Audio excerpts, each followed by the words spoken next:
We go to Zambia now, where Lusaka Mayor Chilando Chitangala has said that over 3,000 foreigners are trading in Lusaka's Central Business District. Chitangala said that most of them do not have valid documents to trade and live in Zambia, and have even applied for market stalls at City Market. Chitangala said that the foreigners who hail from Rwanda, Zimbabwe, the Democratic Republic of Congo and Tanzania sell various goods such as second-hand clothes, biscuits, alcohol, plaiting hair, amongst other activities.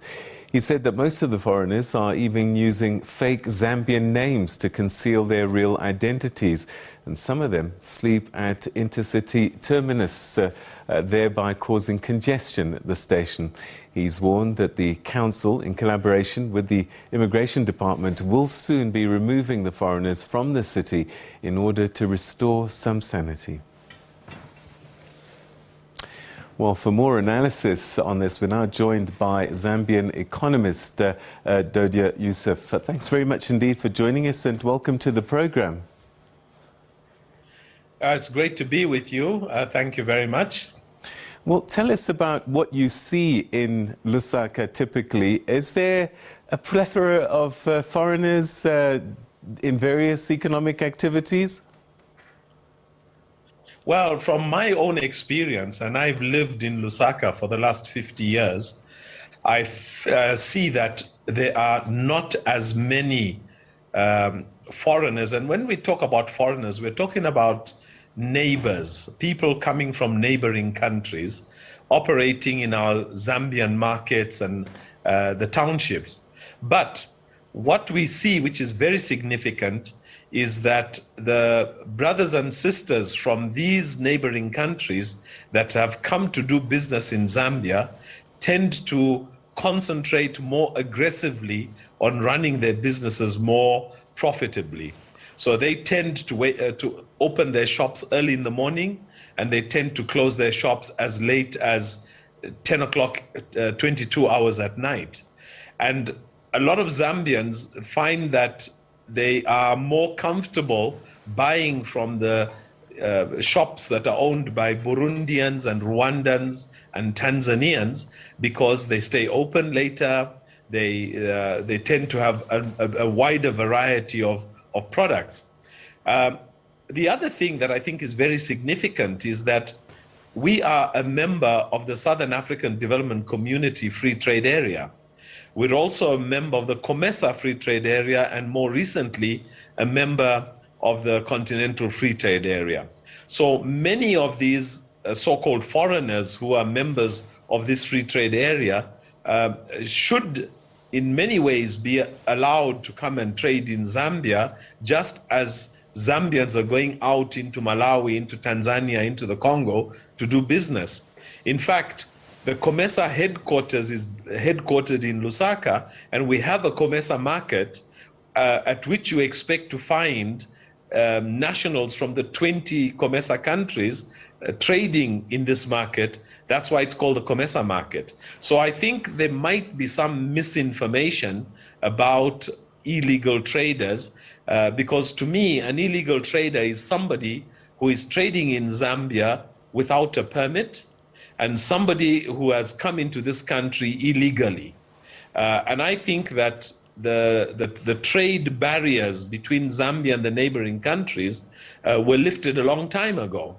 And so I think that it's really a question of seeing, are these people formalized, or is this just a backlash of some Zambian people who are envious of the businesses that are being run by some of these foreigners, so-called foreigners, who actually may work a lot harder than our own people, because they know they live in an isolated environment where they don't have family to back them up, and therefore they have to be much, much more aggressive in running their businesses successfully.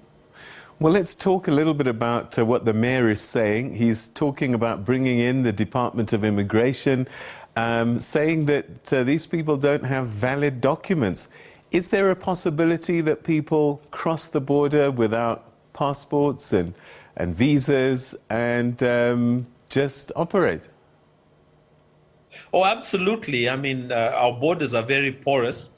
And if you look at the map of Zambia, we have 8 physical neighbors, which means that people can really come across these borders without having to go through the border crossings. But the way our societies are organized is that there would be inspectors in the market. If you're going to get a stall in the market, you must be able to provide some kind of documentation that shows that you're a legitimate applicant to be able to operate in the market. If you're going to run a shop, you're going to apply for a trading license from the city council, which is headed by the mayor, that is going to give you a trading license. So I guess the mechanisms that allow businesses to operate ensure that whoever's operating is operating legitimately and has the correct paperwork. Of course, you can have street vendors that are selling on the streets that don't have any documents, and I guess more of those would end up or turn out to be illegal immigrants that are trading in Zambia. One often sees, particularly during difficult economic times, where locals, and I'll use that word just to describe Zambian citizens, start to feel a bit of pressure and start looking for reasons why their lot in life is not improving. And sometimes immigrants become an easy target. Are we seeing this kind of socio-economic pressure in the country? Are we seeing a growing number of migrants coming into the country that this kind of sentiment might be taking root? I don't think so. I think, South Africa has had this kind of experience. Zimbabwe has had this kind of experience. And these are countries where there's been quite a heavy kind of civil unrest. Zambia has been a country that's been at peace from the time of independence in 1964. That's 56 years ago. And when we see foreigners in Zambia, we just take them as, just a person who's come to live in Zambia and is very welcome. So I don't see this sort of xenophobic thinking in Zambia, except that a lot of our people recognize that maybe government is not doing enough to support its own people, and that some of the foreigners that are coming from other countries tend to come with resources and tend to be able to perform much better than Zambian business people, because the Zambian business people feel that they're not getting the support. And now that we've got a new government that's been in for the last 3 months or so, and that in the national budget there's been an allocation to entrepreneurship, an allocation to the development of the youth, and in fact a new ministry that's been established, which is the Ministry of Small and Medium Enterprises, I think a lot of Zambians are anticipating that there will be government support for building the domestic economy and supporting local businesses. And I think this will begin to gravitate any thoughts of xenophobia away from that type of thinking, because the blame is not so much on the foreigner. The blame is, what kind of opportunities do we have as Zambians, and how is government supporting us to develop? And I think that's the direction we're likely to be moving in. Mayor Chitangala seems to be taking quite a firm hand over this issue. She talks about, 3,000 traders, most of which are illegal. She talks about people changing their names to Zambian names. Now, when somebody does that, that doesn't tell a good story, really, does it? When you start to change your name from, a Rwandan name to a local Zambian name. That's quite clandestine. Is this sort of thing happening, and are these numbers anywhere near what's happening on the ground? Well, I wouldn't be able to dispute the numbers, and I hope that the mayor's got these numbers from reports from the immigration department. But like this modern world is, if you look at the COVID-19 pandemic and you look at the election results in the United States, we're in a world of misinformation, and social media tends to amplify even just rumors. So one has to take everything with a pinch of salt. But what would be quite common is a foreigner using a Zambian to establish a business. In other words, the Zambian person registers the business, but the funding and the resources come from the foreigner, and then the Zambian is actually aiding and abetting a foreigner to do business in Zambia under the name of a Zambian national. Now, that kind of issue is probably going on, and this is something that would need to be looked at by the authorities. I know at one point Chinese businesses in Zambia became quite an issue, and it became quite a divisive issue in one election cycle, if I remember correctly. Is there I don't know, a differentiation in terms of the type of foreigners that are being looked at, or is everyone being thrown in the same sort of basket at this stage? I think there's quite a difference. I think that a lot of the African, would I call foreigners coming from other African countries, tend to integrate much better in the Zambian economy and with the Zambian communities, whereas the Chinese tend to stand out as a sore thumb. But at the end of the day, even the Chinese that were establishing businesses in Zambia, whether it was a market stall or a little takeaway or whatever, they were receiving documents from the relevant licensing authority, which includes the Lusaka City Council, which is headed by the mayor, as well as maybe the Ministry of Commerce, Trade and Industry, which has a department that registers companies. Now, if these government entities, including the immigration department, are facilitating for a Chinese national to run a little takeaway or a market stall, then in my opinion, I think the challenge is with us. Where are our authorities? Where are the institutions that are supposed to police the influx of investors and to make sure that these investors are meeting the investment minimum requirements? Because nobody would get a license if the authorities are doing the work they're supposed to be doing. So clearly, there must have been some challenges of corruption and behind the scenes transactions taking place for Chinese people to get these permits. All right, let me ask you a question. When I look at a city like London, I've lived there, and I was always amazed at just how many different nationalities are there. At one stage, they said there were more than 270 different nationalities, more than 300 languages spoken.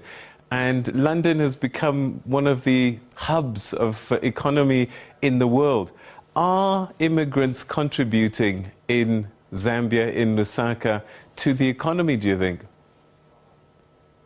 Oh, absolutely. I mean, if we kind of rewind to the 1970s, 1980s, the two dominant groups of immigrants in Zambia were from Zimbabwe.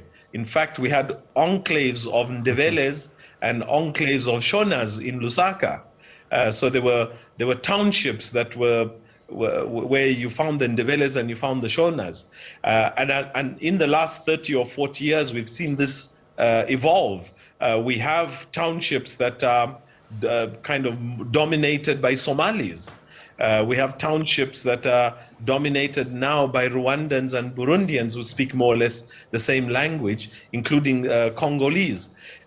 But these people have come into Zambia with, they're looking for better opportunities, and they try to integrate with the Zambian people. And what we've seen, which is quite different from other countries, is we've not seen, for example, a bunch of thugs and criminals from a particular country moving in and trying to take hold of opportunities in Zambia. What we've seen is most of these people have been very peaceful, and yes, they've contributed because they add to the trade and commerce that is taking place in the country. I think the big challenge here is whether they're formalized or not. And I think most of the people of Zambia don't take any exception to these people, except to recognize that maybe Zambians are not being supported, as I said earlier, by government, which I think is going to change given the new scenario. All right, so an interesting narrative that's playing out in terms of the actions by the mayor. But from what I'm hearing from you, ordinary Zambians perhaps don't really have an issue with particularly African migrants. But maybe the issue really is to make sure that everybody is regularized in some kind of documentation as either as a trader or as a migrant, I guess.